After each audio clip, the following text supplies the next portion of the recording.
ठाउँको ठाउँ घाम लाग्यो यस्तो घाम डिप्रेशन हमारे डिप्रेशन होता रहता है, चलता रहता है, ऐसे होता रहता है। ठीक है, डिप्रेशन हो रही है घाम चेर के थप। हेलो गाइज, वेलकम टु माइनिङ ब्लगमा सबैजनालाई स्वागत छ भन्दै म चाहिँ आज तपाईहरुमा धेरै भन्नाले फर्स्ट टाइममा ब्लग बनाउँदैछु है। यो चाहिँ मैले नयाँ आइडी खोलेको छ। मेरो ब्लगलाई सबैजनाले मेरो युट्युब च्यानललाई माया गर्दिनु होला, साथ सपोर्ट गर्दिनु होला साथीहरु भन्दै म चाहिँ आज तपाईहरुलाई म छोटो सानो स्पष्ट भिडियो लिएर आएको छु। सबैजनाले हेर्दै र माया गर्दिनु होला है।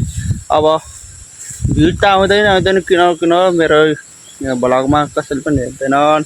ओ म चाहिँ यताबाट हावा चलेको छ। अहिले चाहिँ पानी पर्न लागेको छ हैन। म चाहिँ यता खाल्डोतिर कुडा फ्याँक्न आएको। अब डस्टबिनमा यता हाम्रो यता छ नि त कुडा फाल्ने जंगल भन्दा रोड भन्दा अलि माथि यो कुडा फाल्ने गराएको। यो खाल्डो खनेर अन्त कतै नफालोस् एक ठाउँमा नेमपालाना गरेर यो खाल्डो खनेर राखिदिएको छ। हामीले यहाँ ल्याउँदै फाल्दै जलाउँदै गरेका छौं। आजको भ्लग च्यानल चाहिँ ठिकै छ।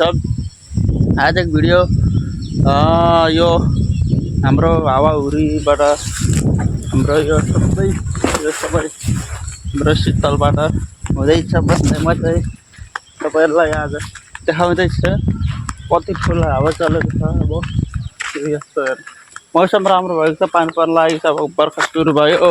बर्खा हेर्दै गर्नु होला।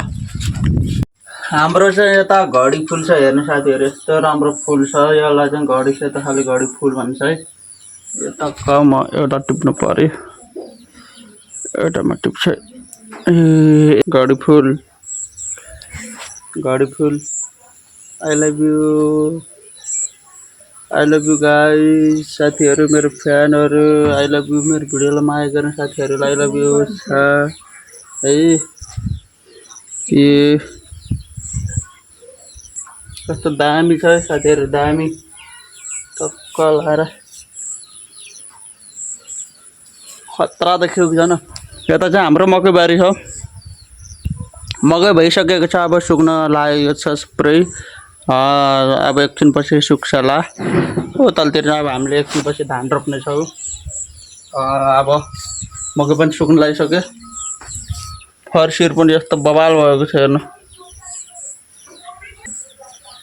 फर्सी यस्तो खतरा भएको छ फर्सीको जाङ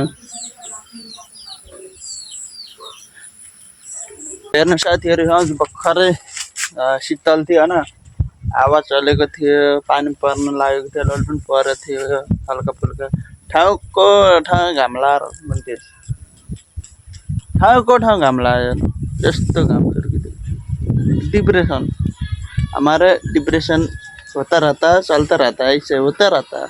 ठीक है, डिप्रेशन हो रही है घाम चेर के थप। यस्तो पनि हुन्छ। ल त साथीहरु, मेरो भिडियो कस्तो लाग्यो त्यो कमेन्ट गरिदिनु होला है। माया गरिदिनु होला, साथ सपोर्ट गरिदिनु होला भन्ने म आशा गरेको छु तपाईहरुमा सबैजनाले है। पुरा सुरुदेखि अन्तिमसम्म हेरेर माया साथ सपोर्ट गरिदिनु होला। लाइक कमेन्ट शेयर सब्स्क्राइब गर्न चाहिँ नभुल्नु होला। म चाहिँ आज यहीँबाट बिदा हुन चाहन्छु। सबैलाई बाइ बाइ, जय नेपाल है।